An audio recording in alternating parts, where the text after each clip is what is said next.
Assalamualaikum warahmatullahi wabarakatuh.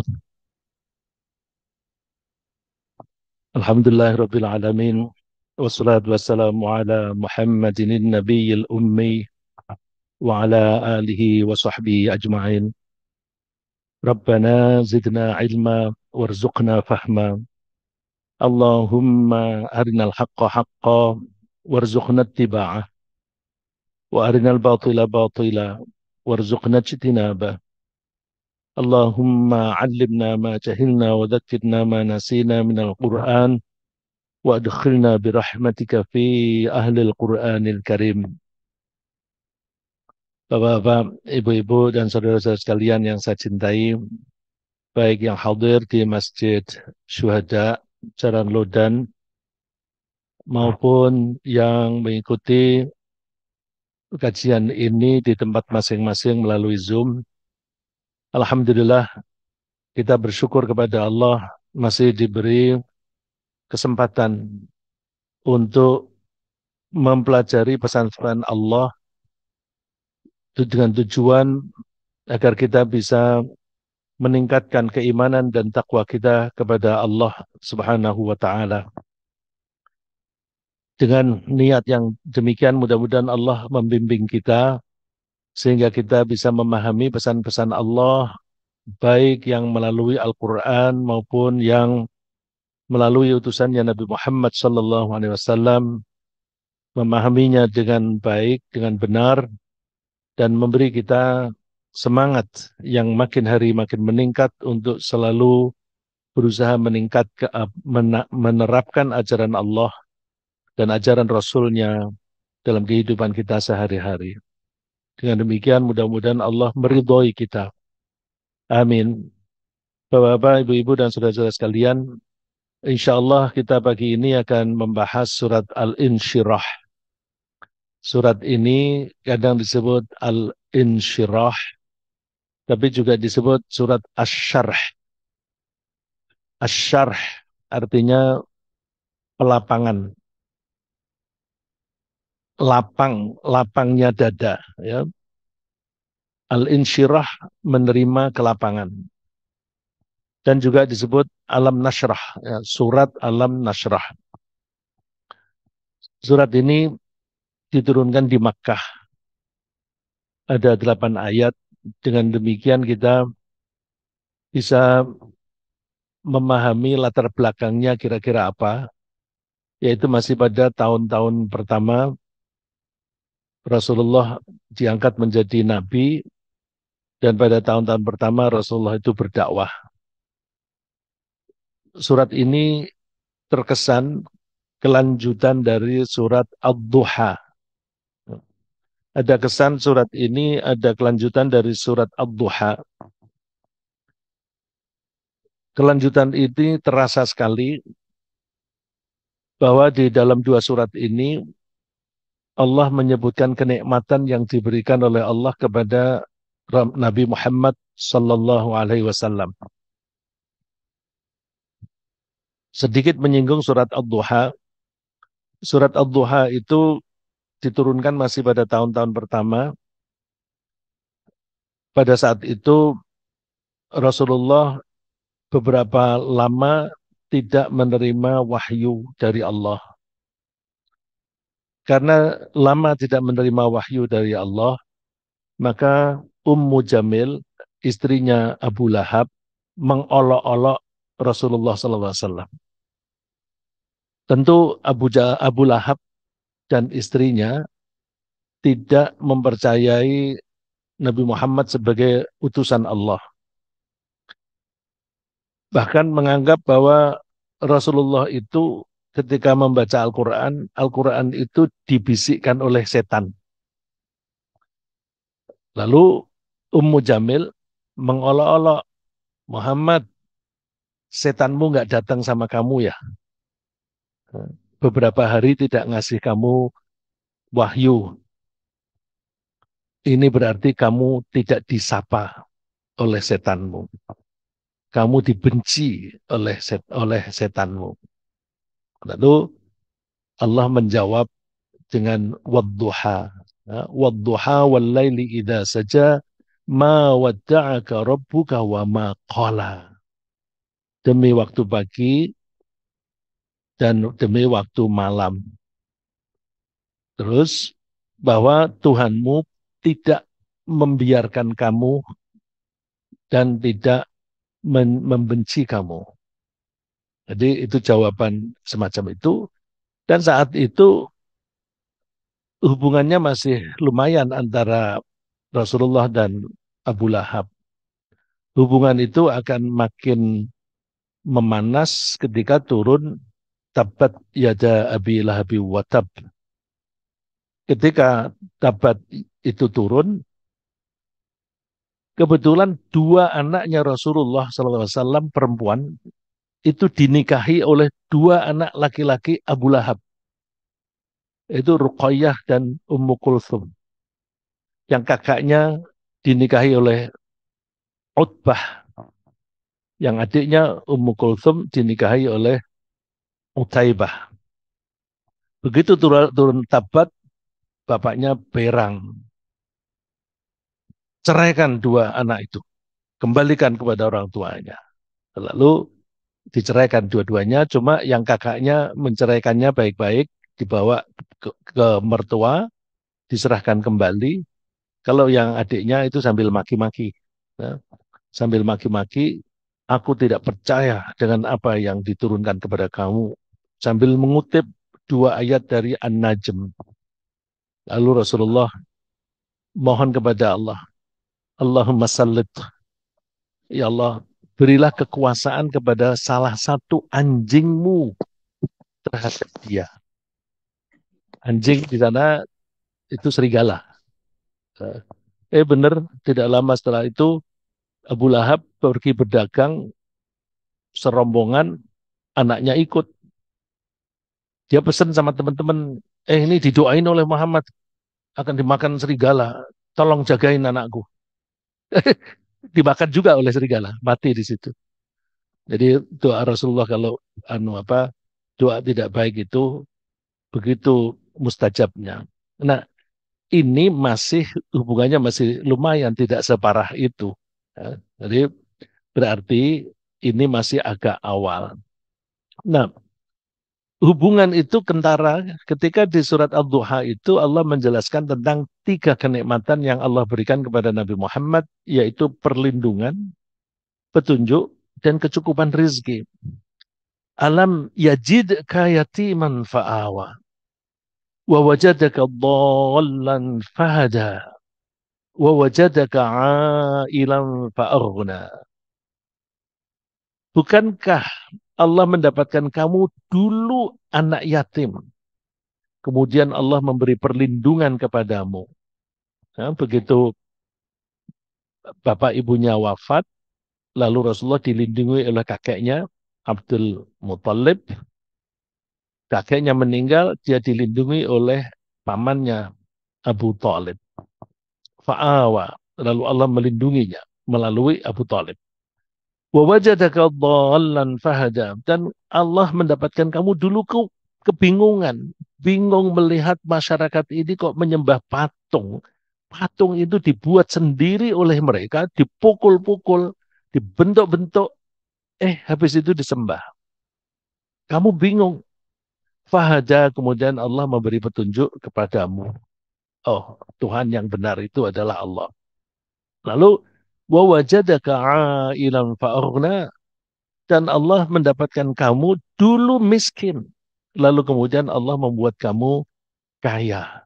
Nah, yang kita tahu ketika Rasulullah berumur 25 menikah dengan Ibu Khadijah yang kaya raya, dan Ibu Khadijah ini rela menggunakan seluruh hartanya untuk mendukung dakwah Rasulullah SAW. Itu ada kenikmatan yang disebut di surat Ad-Duha. Kemudian di alam Nasrah disebutkan tiga kenikmatan lagi. Alam nasrah laka sadrak. Cara menceritakan kenikmatan juga dengan cara yang sama. Dengan cara bertanya. Ya. Di Ad-Duha, Alam yajidka. Ya. Alam. Bukankah Allah telah. Ya. Alam yajidka. Dia insyirah. Alam nashrah. Pola kalimatnya sama. Ya. Alam nashrah laka sadrak. Bukankah Allah telah melapangkan dadamu? Wa wada'na anka wizrak. Dan kami telah menanggalkan beban-bebanmu alladzi anqadha dhahrak yang membebani memberati punggungmu warfa'na laka dzikrak dan kami angkat penyebutanmu. Bedanya kalau di Ad-Duha Allah menyebut dirinya sebagai pihak ketiga. Masih ingat pelajaran di SMP, pembicara itu pihak pertama, yang diajak bicara itu pihak kedua, yang dibicarakan pihak ketiga. Yang bicara itu mutakallim, yang diajak bicara itu mukhatab, yang dibicarakan itu ghaib. Alam yajidka yatiman fa'awa. Bukankah Allah telah dulu mendapatkan kamu yatim? Allah sebagai pihak ketiga. Tapi di Al-Insyirah, alam nasrah. Bukankah kami telah melapangkan dadamu? Kami. Allah menyebut dirinya sebagai pembicara. Mutakallim. Jadi erat sekali hubungan antara dua surat ini sehingga ada yang beranggapan bahwa dua surat ini sebenarnya satu rangkaian. Bahkan ada, saya bilang ada tanpa menyebut nama. Bahkan ada yang menganggap sebenarnya dua surat ini jadi satu. Tapi anggapan itu tidak berdasar. Saya menyebutnya ada. Kalau dalam bahasa Arab di buku-buku itu biasanya disebut qila, dikatakan. Nah, kalau dibilang dikatakan itu berarti sumbernya tidak jelas. Kalau sumbernya tidak jelas, ya udahlah kita nggak usah pakai gitu. Ya, kita hanya pakai yang sumbernya jelas bisa dipertanggungjawabkan. Jadi kita menganggap bahwa dua surat ini dua surat yang terpisah. Antara lain tanda yang kita peroleh adalah bahwa Al-Insyirah dimulai dengan Bismillahirrahmanirrahim. Dulu itu orang kebingungan antara surat satu dan surat yang lain. Tidak ada tandanya. Kemudian ada wahyu yang memberi instruksi supaya ditambahkan Bismillah di setiap awal surat. Kecuali surat At-Taubah. Karena ini berdasarkan wahyu, maka ada yang menganggap, yang menghitung jumlah ayat di dalam Al-Quran sambil mencantumkan Bismillah. Tapi ada yang menganggap, oh bukan, itu hanya pemisah saja. Maka kalau ada orang menghitung jumlah ayat di dalam Al-Quran berbeda angkanya, itu karena beda cara menghitungnya. Baik, mari kita lanjutkan pembahasan kita.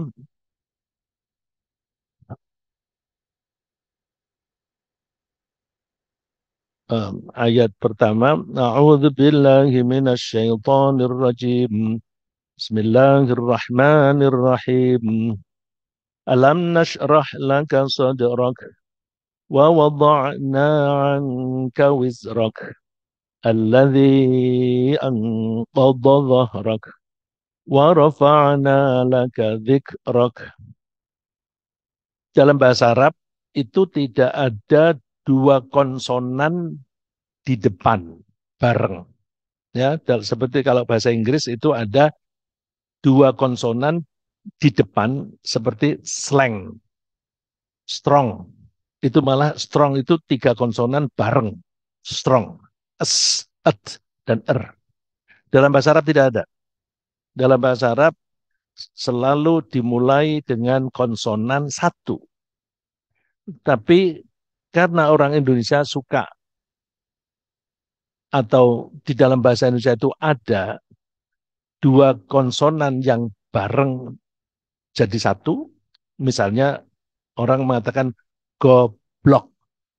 Blok itu kan B dan L. Dua konsonan di depan. Dalam bahasa Arab nggak ada. Nah, saya pernah mendengar di radio dakwah ibu-ibu itu berdakwah membaca ini. Alam nasrah laka sodrok. Nasrah laka sodrok. Nasrah. Nasrah. Jadi esh dan di depan.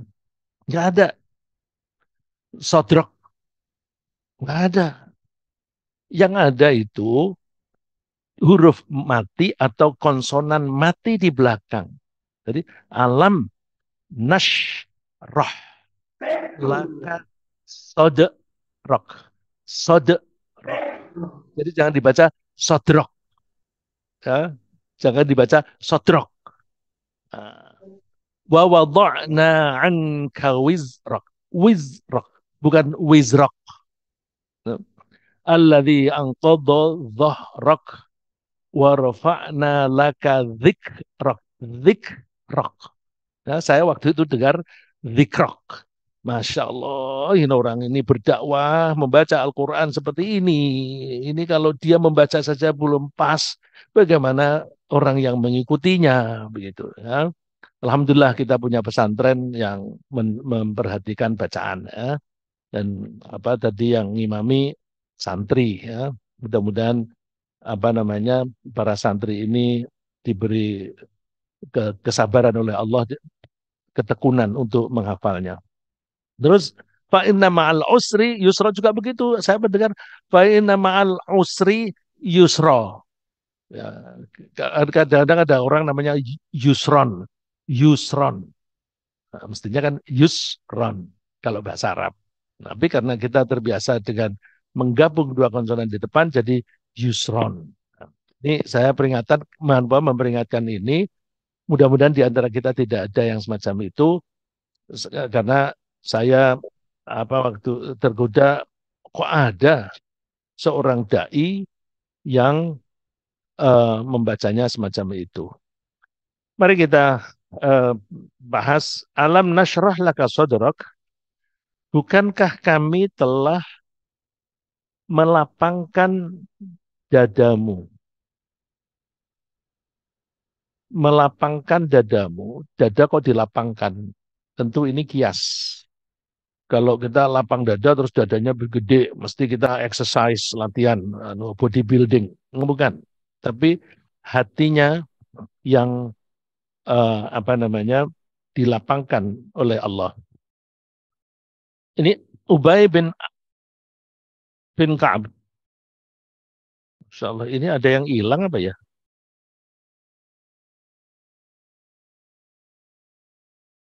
Mohon maaf sih, ini materinya dari saya tapi kok tidak lengkap. Um, Allah membersihkan, melapangkan dada Rasulullah melalui pembersihan jiwa. Pembersihan jiwa gimana? Ini ada hadis yang diceritakan oleh Ubay bin Ka'ab. Yang ditayangkan di situ hanya sebagian, ya, karena hadisnya cukup panjang, tidak cukup dicantumkan di dalam satu slide. Maka saya ambil hanya bagian yang kira-kira paling penting. Ubay bin Ka'ab bercerita bahwa Abu Hurairah itu adalah orang di antara para sahabat yang paling berani bertanya kepada Rasulullah apa saja. Jadi apa saja tanyakan kepada Rasulullah.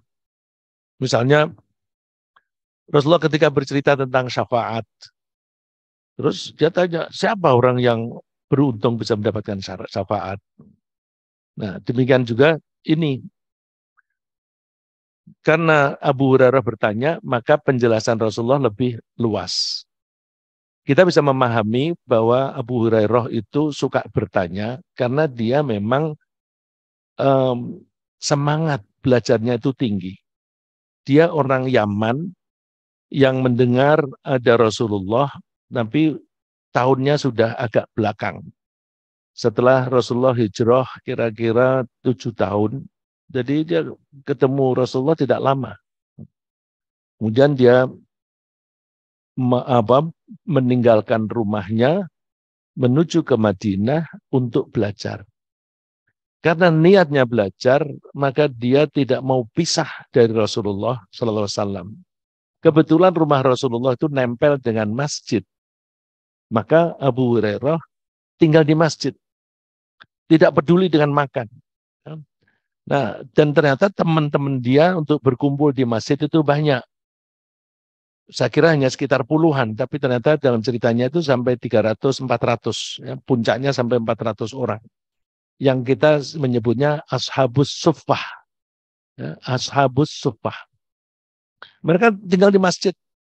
Ya kita bayangkan 400 orang atau 300 orang di masjid. Apa nggak penuh? Kita sekarang ini kira-kira 50-60. Dan mereka nggak peduli cari duit, Pak.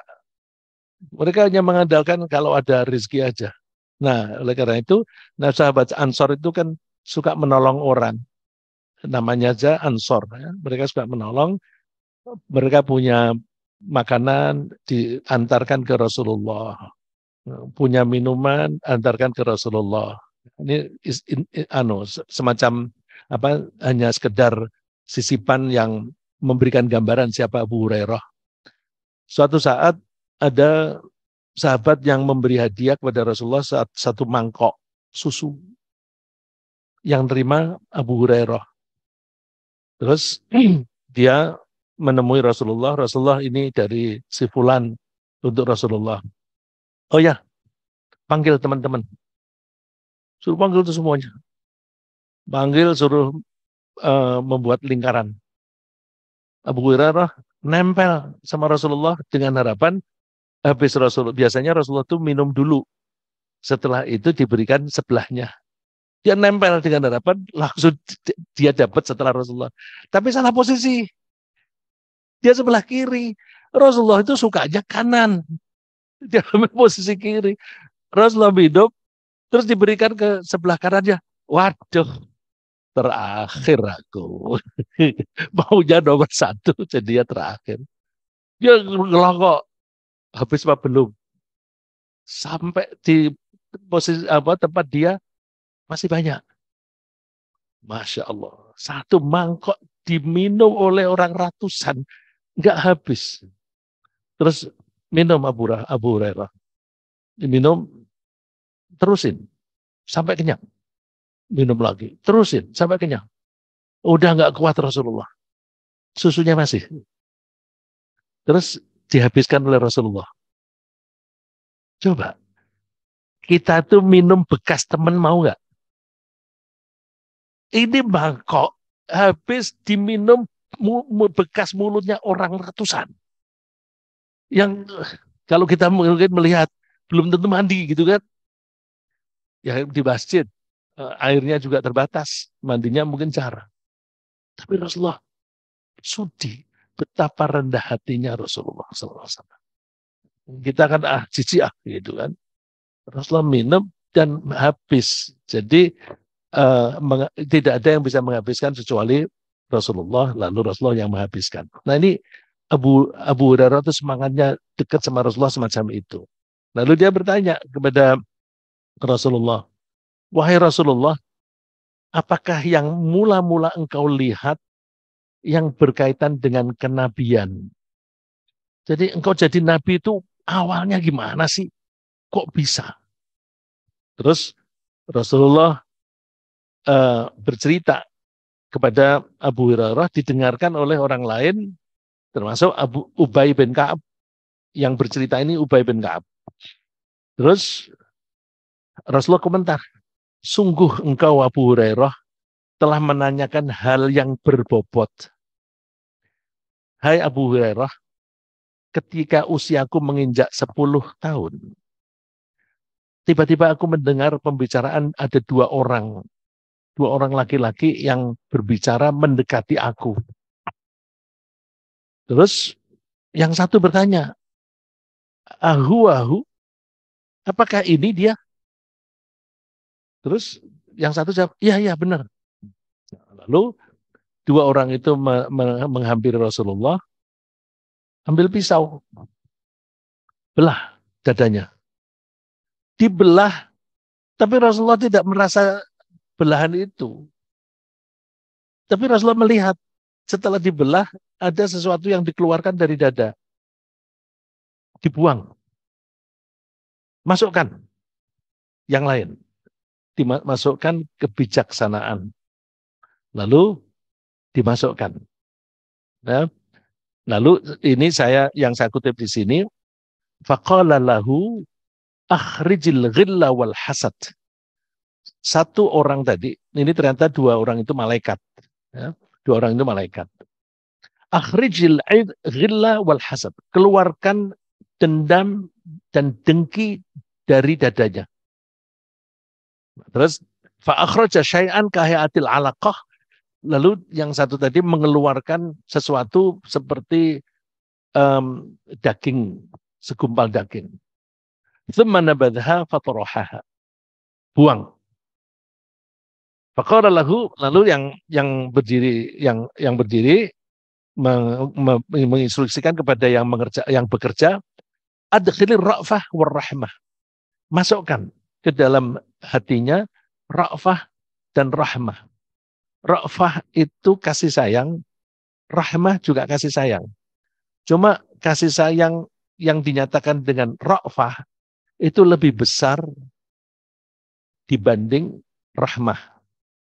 Jadi kasih sayang yang double, ya, kasih sayang yang double dimasukkan ke hati Rasulullah. Fa'idha mithlul ladzi ukhrija shibhu akhraja shibhal fiddah. Yang dimasukkan itu penampilannya itu seperti fiddah, perak. Thumma hazza ibhama rijli al-yumna. Lalu kaki saya, jempolan di kaki saya itu diputar sedikit. Udah, pergi. Nah, habis dibelah, terus ditaruh sesuatu, dikembalikan lagi, tapi Rasulullah tidak melihat ada darah. Itu berarti apa itu? Ruhaninya kan, secara ruhani, tidak secara fisik. Ughdu waslam. Pergilah dan selamatlah kamu. Terus faraja'tu biha aghdu riqqah 'ala as-saghir wa rahmatan lil kabir.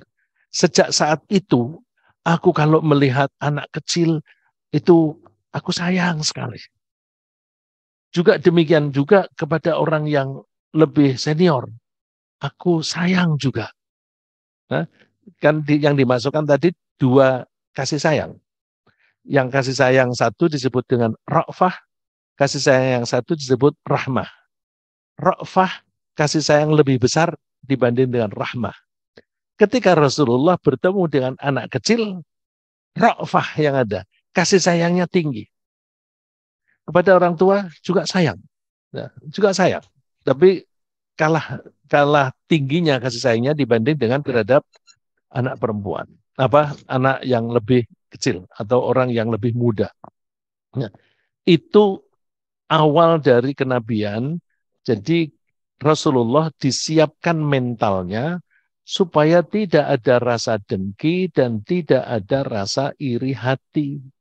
Dengki dan iri hati itu penyakit hati. Penyakit hati itu kalau bahasa Al-Quran, maradul qalb. Fi qulubihim maradun fazadahumullahu maradha. Di dalam hati mereka, hati orang-orang munafik, itu ada marad, ada penyakit. Fazadahumullahu maradha, kemudian Allah menambah penyakit itu makin banyak. Ya, makin bertambah. Bertambahnya penyakit itu, penyakit hati, itu bisa volumenya bertambah. Kalau asalnya kecil menjadi besar kan bertambah. Tapi bertambah itu juga bisa jumlahnya. Asalnya satu menjadi dua, menjadi tiga. Jadi hati-hati. Kalau di dalam hati kita ada penyakit hati, maka penyakit hati itu harus segera kita obati. Kalau kita tidak segera mengobati, maka penyakit itu akan bertambah. Bisa dia makin besar, dia bisa juga makin bertambah. Logikanya bagaimana? Orang yang dengki. Orang yang dengki itu ini dengki itu hasad ya. Orang yang dengki itu kan tidak suka kalau ada orang lain mendapatkan kenikmatan. Jadi kalau ada orang mendapatkan kenikmatan itu curiga. Karena dia curiga, maka dia suka kasak kusuk kepada orang lain. Masa dia tiba-tiba kaya seperti itu? Korupsi kali. Eh, belum-belum dia sudah suudzon. Tambah penyakit kan. Terus, ayo kanu apa kita laporkan. Terus supaya dia itu dipecat dan sebagainya. Terus dipraktekkan anu itu. Ya itu berarti masih area dengki. Tapi kemudian kalau dia tidak berhasil, dia berusaha untuk menjatuhkan dia. Ini berarti menjadi permusuhan. Dari kedengkian bisa berkembang menjadi kebencian, kebencian berkembang menjadi permusuhan, dan sebagainya. Jadi ini dua penyakit yang sangat bertentangan dengan keimanan. Kok bertentangan dengan keimanan? Rasulullah bersabda bahwa di dalam hati seseorang tidak bisa terkumpul hasad, kedengkian, iri ya. Hasad itu kedengkian ya. Kedengkian dengan iman itu tidak bisa berkumpul. Jadi kalau ibaratnya hati itu satu wadah, kalau diisi air, minyaknya pergi. Kalau diisi minyak, airnya pergi. Iman dan dengki semacam itu. Orang begitu dengki, udah imannya hilang, kabur. Logikanya gimana? Orang yang beriman itu yakin, percaya bahwa rezeki kita itu sudah diatur oleh Allah. Rahmat yang dibagi-bagi oleh Allah kepada kita itu sudah didesain, sudah ditentukan. Ini kaya, ini sedang, ini miskin dan sebagainya. Itu sudah diatur oleh Allah. Nah, kalau orang yang beriman, ya kebetulan saya yang miskin, ya nggak apa-apa, ya nggak apa-apa. Bisa nggak kalau suatu negara semuanya kaya raya, semuanya bisa nggak berjalan? Nggak mungkin. Kalau semuanya kaya, nggak ada buruh. Kalau nggak ada buruh, pabrik-pabrik nggak jalan. Maka orang-orang yang punya pabrik, punya kepentingan sebagian besar dari rakyat itu miskin. Karena kalau rakyat itu tidak miskin, pabriknya nggak jalan. Jangan makmur. Jadi dikasih gaji, tapi pas-pasan aja. Karena dengan gaji pas-pasan, mereka itu diperintah apa saja nurut. Bukan hanya mengerjakan pabrik, dikasih duit, pilihlah aku, cobloslah aku, kasih duit, nurut. Ya, jadi kalau misalnya negara itu pakai mengikuti cara kapitalis, ya itu mesti begitu. Karena orang miskin itu dibutuhkan. Tapi kalau kita orang Islam kan kekayaan harus merata. Ya, likai la yakuna dulatan bainal aghniya'i minkum. Tidak boleh harta itu berputar hanya di sekitar orang-orang kaya saja. Harus beredar juga di orang-orang miskin. Nah, orang miskin, aku kan tidak mempekerjakan dia. Ya, kasihlah sedekah, kasihlah sodakoh. Supaya peredaran uang itu bisa merata. Nah, karena meskipun miskin itu bisa kamu suruh, kalau dia tidak ada yang dimakan, dia lemes. Kamu suruh ya dia nggak bisa kerja. Nah, jadi butuh juga mereka makan. Apalagi kalau misalnya logikanya, bisa nggak kita hidup tanpa orang miskin? Gelas misalnya. Kita minum pakai gelas. Ada nggak andilnya orang miskin? Ada.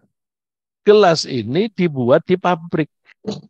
Ya, di pabrik orang-orang yang penghasilannya kecil. Jadi ketika kita minum, kita itu sudah menggunakan jasa orang miskin. Gelas ini materinya dibuat dari apa? Dari pasir. Pasir yang mencari pasir siapa? Orang-orang miskin.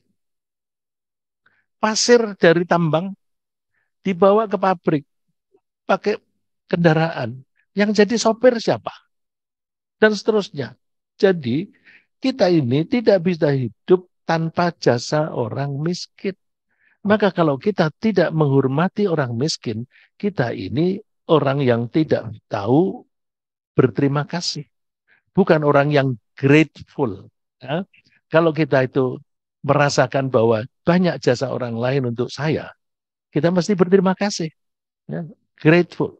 Kalau orang tidak bisa berterima kasih, menjadi ungrateful. Nah, orang yang dengki dan dendam itu tidak akan bisa menghormati atau menghargai orang lain. Nah, ini Rasulullah disiapkan dulu, buang dulu.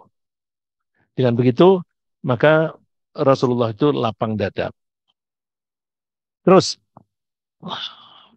kenapa itu yang dikeluarkan? Pelajaran bagi kita.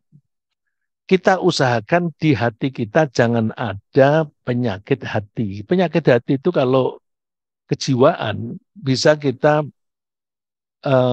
sebut bibit penyakit jiwa. Orang sakit jiwa itu tidak harus berarti gila. Nah, mulai dari yang ringan sampai yang berat. Nah, orang yang dengki, dendam, itu dia sudah punya penyakit jiwa. Maka itu harus dihilangkan. Tidak akan bisa bersahabat anggota masyarakat kalau orang-orangnya, anggota masyarakatnya itu ada dendam dan dengki. Nggak bisa. Dan di surga itu tidak ada orang dendam, tidak ada orang dengki. Iblis itu dengki. Maka iblis tidak boleh tinggal di surga. Keluar. Nah, oleh karena itu, surga adalah tempat di mana tidak ada penyakit hati. Sombong tidak ada. Iblis sombong, suruh keluar. Nah, kalau surga itu seperti itu, tidak ada orang yang mempunyai penyakit hati di surga, maka kalau kita sekarang ini di luar surga, ingin masuk surga, kita harus menghilangkan dulu penyakit-penyakit itu. Supaya mental kita itu sudah siap untuk tinggal di surga. Jangankan kita yang sedang di luar, sekarang kita ini kan di luar surga. Nabi Adam dan iblis yang dulu di surga saja diusir. Ya, karena Nabi Adam melanggar. Nggak boleh ada pelanggaran di surga. Begitu melanggar, diusir. Iblis sombong, dengki, usir. Yang sudah di dalam saja diusir. Apalagi kita di luar. Kalau kita di luar ini suka dendam, suka dengki. Jangan harapkan deh. Meskipun rajin sholat, tidak akan bisa. Karena dengki dan iman tidak bisa bergabung. Kok bisa tidak bisa bergabung? Orang yang beriman itu meyakini bahwa rahmat itu dibagi oleh Allah seperti yang Allah kehendaki. Dan pembagian itu pasti bagus. Ada yang kaya, ada yang miskin, ada yang pinter, ada yang kurang pinter, ada yang kuat, ada yang lemah. Itu cara Allah membuat kehidupan ini menjadi harmonis. Nggak bisa kuat semuanya atau lemah semuanya, nggak bisa. Nah, oleh karena itu, kita, orang yang beriman, mesti ridho kepada Allah. Ridho, aku dilahirkan di Indonesia. Aku jadi orang Indonesia dengan keadaan Indonesia yang seperti ini. Ya udah, Allah memang mentakdirkan aku tinggal di sini. Dan seterusnya. Kalau orang yang dengki, itu kan tidak ridho. Kenapa dia lebih kaya dari aku? Bukankah yang membagi rezeki itu Allah? Kalau dia tidak bisa menerima orang lain lebih kaya, berarti dia tidak ridho kepada keputusan Allah. Kalau tidak ridho kepada keputusan Allah, berarti dia tidak beriman. Ya. La yajtami'u fi jawfi ahadin al-iman wal hasad. Keimanan dan dengki itu tidak mungkin bergabung di dalam hati seseorang. Nah, oleh karena itu kita mesti menyingkirkan itu supaya kita menjadi cocok, kompatibel dengan situasi di surga. Di surga tidak ada orang dendam. Wa naza'na ma fi sudurihim min ghillin ikhwanan ala surrim mutaqabilin.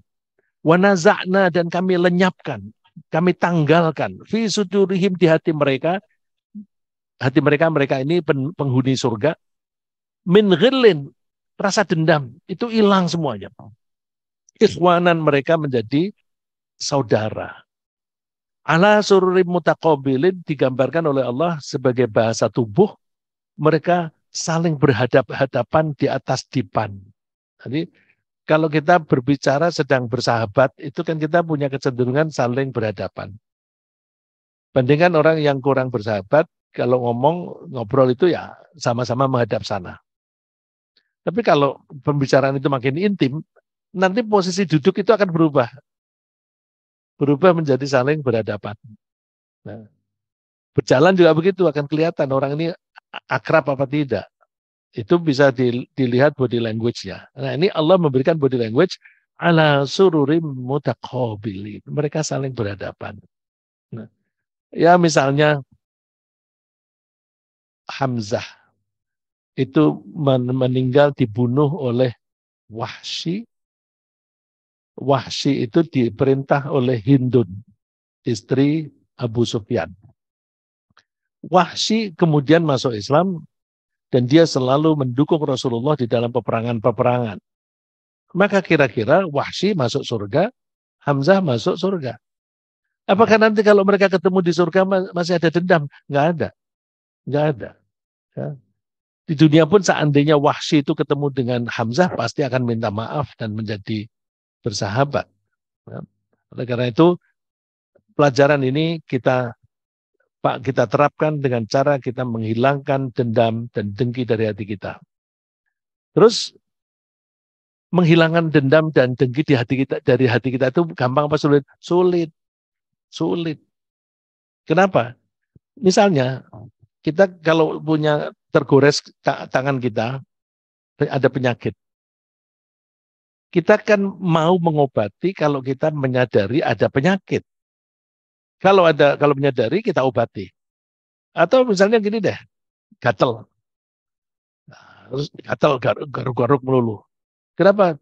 Ya gatel. Terus dibilangin, oh itu ada kumannya.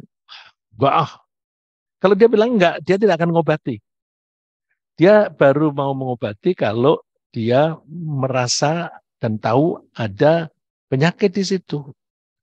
Orang yang mempunyai rasa dengki seringkali tidak menyadari bahwa dia punya penyakit dengki. Coba cek orang yang dengki, nanti kan nggak nyadar bahwa dia itu dengki. Kalau dia tidak nyadar, bagaimana dia bisa mengobati diri sendiri? Karena semua penyakit jiwa itu hanya bisa dihilangkan, diobati oleh diri sendiri. Orang lain tidak bisa. Oh, pergi ke orang ahli ilmu jiwa, ke psikolog gitu. Psikolog hanya membantu mengidentifikasi saja. Oh, ini karena kesalahanmu, kamu sombong. Tapi kalau dia tidak merasa diri sombong, ya dia tidak akan mengoreksi diri. Dan salah satu ciri khas orang sombong itu tidak pernah sadar bahwa dia itu sombong. Coba deh, lihat pembicara-pembicara, termasuk ustadz-ustadz yang sombong. Sombong itu menghalang-halangi seseorang masuk surga. Sekecil apapun itu akan menghalang-halangi seorang itu masuk surga. Seorang ustadz. Tapi body language-nya, dia ngomong begitu tapi dia gayanya aja sombong.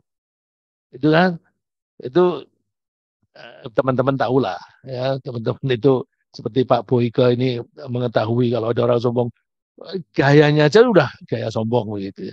Gaya tangannya dan sebagainya gitu kan. Nah, tapi orang yang sombong itu nggak merasa diri. Kalau tidak merasa diri, tidak akan bisa mengobati. Nah, kita mesti secara lahiriah berusaha mengenali diri sendiri, terus kita mohon kepada Allah. Nah, ini Allah ngajari kita, supaya kita tidak punya rasa dendam di hati kita. Di surat Al-Hasyr, Allah memuji sahabat muhajirin, kemudian Allah memuji sahabat Ansor. Setelah itu Allah memuji orang-orang datang yang belakangan, generasi berikutnya.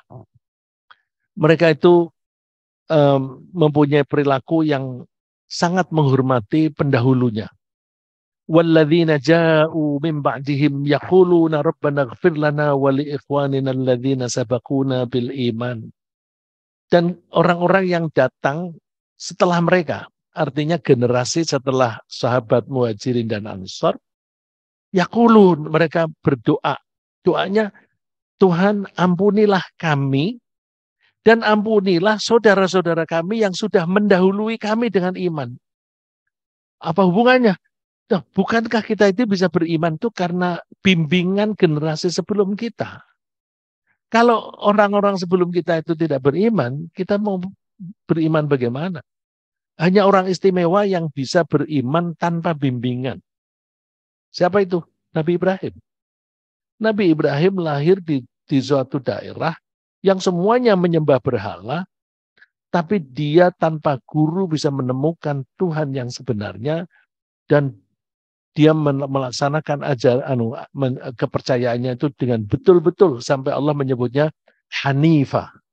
Hanifah. Itu hanya orang istimewa. Maka kita ini mesti menghargai orang-orang generasi di atas kita. Dan kalau kita lihat sejarah kita ini kan dulu agama kita itu orang Jawa, orang Indonesia ini kan kebanyakan Hindu atau Buddha. Terus kemudian ada orang yang berdakwah sebagian Islam. Terus kemudian makin berkembang. Islam kita ini dulu ya masih pinggiran. Pinggiran itu kalau di Al-Quran disebut ala harf. Ya. Wa minan nasi may ya'budullaha ala harf. Di antara manusia itu ada orang yang mengabdi kepada Allah atau menyembah kepada Allah di pinggiran, marginal. Ya. Harf. Inna sabahu khairun idma'an nabih. Kalau dia menjabatkan kebaikan, dia tenang, beriman. Wa in asabathu fitnatun inqalaba ala wajhi khasirat dunya wal akhirah. Tapi kalau hidupnya mengalami kesulitan, tidak lagi kenal masjid. Ya, ada yang seperti itu. Ketika kaya mau ke masjid, begitu miskin meninggalkan masjid. Tapi ada juga yang sebaliknya. Ketika kaya tidak kenal masjid, begitu miskin menjadi sehari-hari di masjid. Mana lebih baik? Ya yang kedua ini, alhamdulillah, gitu kan? Nah ini kita kemudian doa orang itu, wala taj'al fi qulubina ghillan lilladzina amanu. Janganlah jadikan di hati kita itu ada rasa dendam terhadap orang-orang yang beriman. Rabbana innaka ra'ufur rahim. Lagi di sini Allah menyebut dirinya Ra'uf dan Rahim. Jadi Ra'fun, Ra'fah, wa rahmah. Ra'fah itu kata benda, Ra'uf itu kata sifat. Orang yang mempunyai Ra'fah disebut Ra'uf. Orang yang mempunyai rahmah disebut Rahim. Jadi kita dianjurkan oleh Allah mendoakan generasi sebelum kita, dan kita jangan ada rasa dendam dengan sesama kita. Kalau kita lihat di Indonesia ini, kenapa kok kita itu kehidupan kita ini kurang makmur? Ya karena isinya orang-orang dendam, ya. Ini yang si A berkuasa mengintimidasi si B. Suatu saat si A jatuh, si B naik. Begitu naik, si A diintimidasi. Nanti kalau ini naik, ini diintimidasi. Begitu terus. Bagaimana kita bisa baik? Ya. Rasulullah mengatakan, la yazalun nasu bi khairin ma lam yatahasadu. Manusia, masyarakat itu selalu dalam keadaan baik sepanjang mereka tidak saling dengki. Tidak saling dengki. Ya tapi gimana ya, kalau orang berpolitik itu kan maunya merebut kekuasaan. Kalau merebut kekuasaan kan berarti kekuasaan yang ada pada orang lain atau kenikmatan yang ada pada orang lain supaya tanggal. Jadi kalau masuk di politik, udah otomatis harus mempunyai rasa hasad, mempunyai kedengkian. Masya Allah. Jadi bisa enggak kita ini masuk ke lingkungan politik tapi tanpa ada dendam? Oh, itu bagus sekali. Kalau masih ada dendam, enggak akan maju kita sebagai bangsa. Ini ayat hadis yang saya sebutkan tadi, la yajtami'u fi jawfi 'abdin al-iman wal hasad. Tidak akan bergabung di dalam rongga seseorang hamba iman dan kedengkian. Nah, kalau kita sudah mau meninggalkan kedengkian dan dendam, kita akan menjadi lapang dada. Orang yang lapang dada itu akan lebih mudah menerima petunjuk dari Allah. Ya. Jadi kalau selama kita masih punya dendam, sulit kita akan menerima petunjuk, menerima hidayah. Allah berfirman, "Faman yuridillahu ayyahdiyahu yashrah sadrahu lil Islam." Siapapun yang Allah menghendaki mendapatkan hidayah, maka Allah akan melapangkan dadanya. Jadi oleh Allah dilapangkan dulu dadanya, baru kemudian dikasih hidayah. Rasulullah diambil dulu hasad dan ghil dan dengki dan dendamnya, itu diambil dulu supaya lapang dada. Setelah itu Rasulullah siap menerima hidayah, siap menerima wahyu. Wa may yurid ayyudillah, ini kebalikannya. Kalau Allah membiarkan seseorang itu sesat, yaj'al sadrahu dhayyqan harajan ka'annama yas'adu fis sama. Dadanya sesak. Sesaknya itu diibaratkan seperti orang yang mendaki ke atas langit, ke atas, karena oksigen tipis, jadi nafasnya terengah-engah. Karena oksigennya tipis. Nah, itu orang yang hatinya tidak lapang. Kadzalika ja'alallahu rijsa 'alal ladzina la yu'minun. Ibaratnya jiwa orang yang tidak beriman itu kotor. Ar-rijsa. Oleh karena itu kita usahakan kita hilangkan dari diri kita kedendam dan dengki. Nah, dan ini yang performance yang dibuktikan oleh Rasulullah, karena Rasulullah itu lapang dada dan mendapatkan hidayah, maka Rasulullah memperlakukan orang-orang lain itu secara lemah lembut. Fabima rahmatin minallahi lintalahum. Karena kamu mendapatkan rahmat dari Allah, maka kamu bersikap lemah lembut kepada umat. Saya kira demikian untuk sementara, supaya ada waktu untuk tanya jawab. Silakan.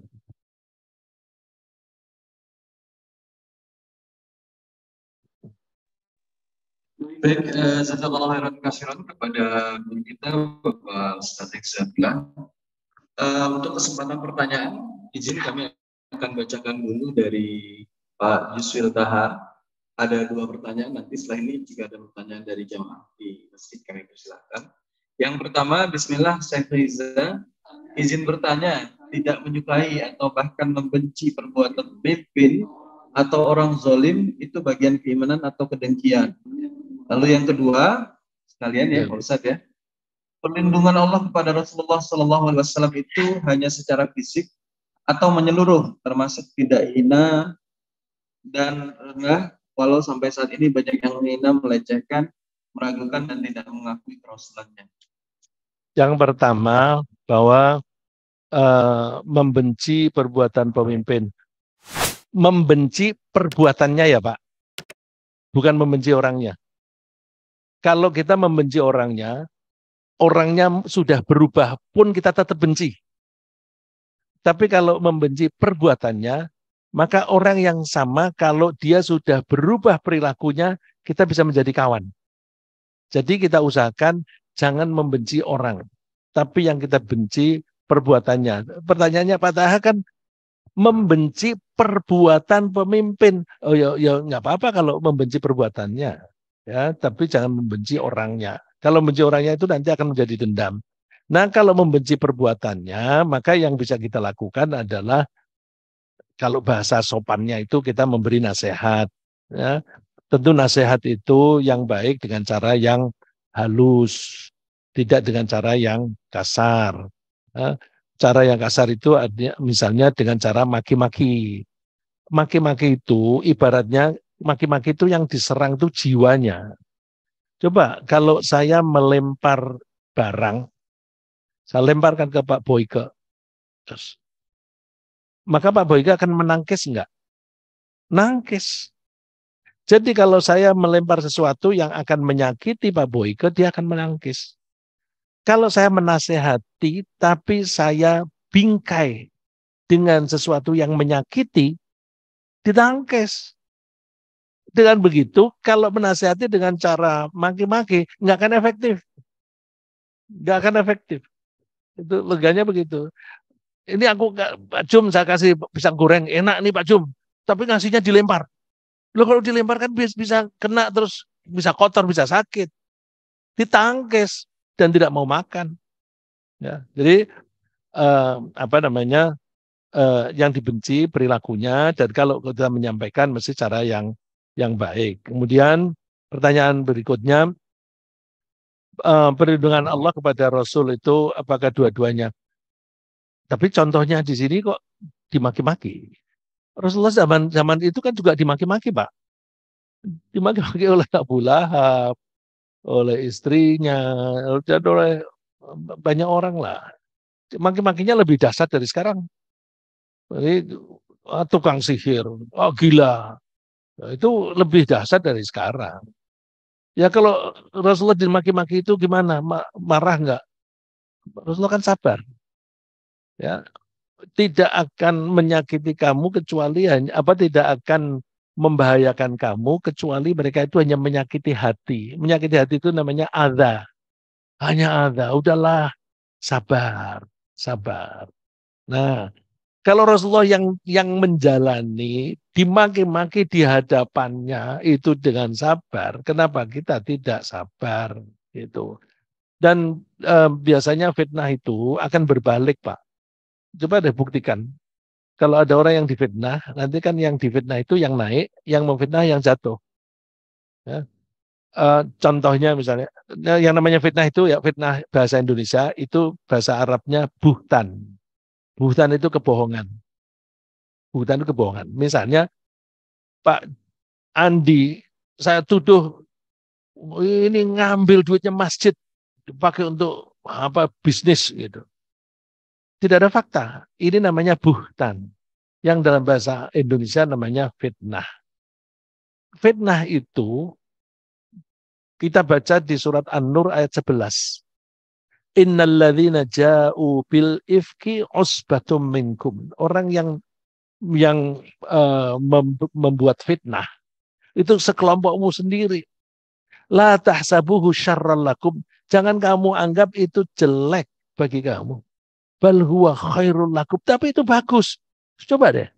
Fitnah oleh Allah disebut bagus. Tentu kalau misalnya saya menuduh Pak Andi seperti itu, Pak Andi punya hak dan sebaiknya mengklarifikasi. Mana kamu bilang aku menggunakan duit? Nih, keuangannya dibeberkan. Panggil bendaharanya Pak Adi. Oh iya, semuanya beres. Mungkin yang ingin ngecek itu bukan hanya sayanya yang nuduh-nuduh tidak punya minat ngecek, tapi yang lain, wah, Reza ngaco itu omongannya. Nama Pak Andi makin naik karena menjadi terbukti laporannya semuanya wah rapih ternyata. Saya menjadi jatuh. Ya. Jadi kita jangan takut dengan fitnah.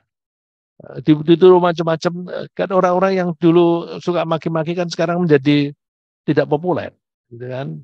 Jadi mereka menjatuhkan dirinya sendiri. Saya kira begitu.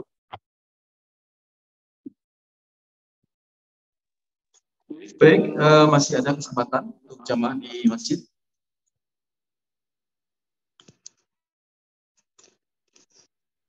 Assalamualaikum Salam. warahmatullahi wabarakatuh. Ustaz tadi bisa terangkan doa. Jadi narasinya yang saya baca itu, ya Allah jauhkanlah kami dari dendam terhadap orang beriman. Nah ini apakah terhadap beriman kita tidak dendam atau bagaimana? Nah terus kedua adalah dendam dan dengki itu terhadap siapa aja? Apakah orang di bawah kita, apakah orang di atas kita, orang luar negeri udah pergi atau gimana Ustaz? Ya, di doa itu ghillal lilladzina amanu, dendam terhadap orang beriman. Tentu ini untuk menunjukkan persahabatan sesama muslim. Di surat Al-Hujurat disebutkan innamal mu'minuna ikhwah. Nah, terhadap orang kafir apakah kita boleh boleh dendam, boleh dengki? Enggak juga, enggak boleh. Kalau kita perhatikan hadis tadi kan umum. Dengki dan iman tidak akan bisa bergabung di hati seseorang. Di situ kan tidak disebutkan dengki kepada orang Muslim, dengki kepada siapa saja. Ya, jadi larangan dengki itu kepada siapa saja itu tidak boleh. Nah, dengki itu apa? Dengki itu kalau kita menginginkan orang itu kehilangan kenikmatan yang diperoleh. Kenikmatan itu bisa berupa kekayaan, bisa berupa jabatan. Ya, kalau berupa jabatan itu kalau di kantor-kantor di perusahaan itu kan suka ada saja orang yang seperti itu. Dia kepengen naik, caranya dia memfitnah orang yang di atasnya supaya yang di atasnya itu digeser atau dipecat, lalu terus dia naik. Nah, ini perilaku seperti itu selalu ada. Nah, itu nggak peduli apakah di atasnya itu orang mukmin atau orang kafir, nggak boleh. Mudah-mudahan sudah terjawab. Cukup. Ya, karena sudah siang, waktunya kita bisa menjalani sholat syuruk. Dan kalau kita tuh zikir, insya Allah kita ini zikir karena apa yang kita bahas ini dalam rangka mempelajari firman Allah, berarti kita mengingat Allah. Kemudian kalau kita zikir sampai matahari terbit, kemudian kita sholat kita akan mendapatkan pahala sama dengan haji dan umroh. Ya, mudah-mudahan Allah memberi kita pahala yang besar seperti haji dan umroh, dan mudah-mudahan Allah menguatkan iman kita dan memberi kita semangat yang lebih kuat untuk mempraktekkan keimanan kita dalam kehidupan sehari-hari, sehingga iman kita ini betul-betul mendalam dan tetap bersemayam di hati kita, sehingga kapanpun Allah memanggil kita, kita akan mengakhiri hidup kita dalam keadaan iman dan dengan husnul khotimah. Amin. Assalamualaikum warahmatullahi wabarakatuh. Waalaikumsalam warahmatullahi wabarakatuh. Subhanakallahumma bihamdika. Asyhadu an la ilaha illa anta, astaghfiruka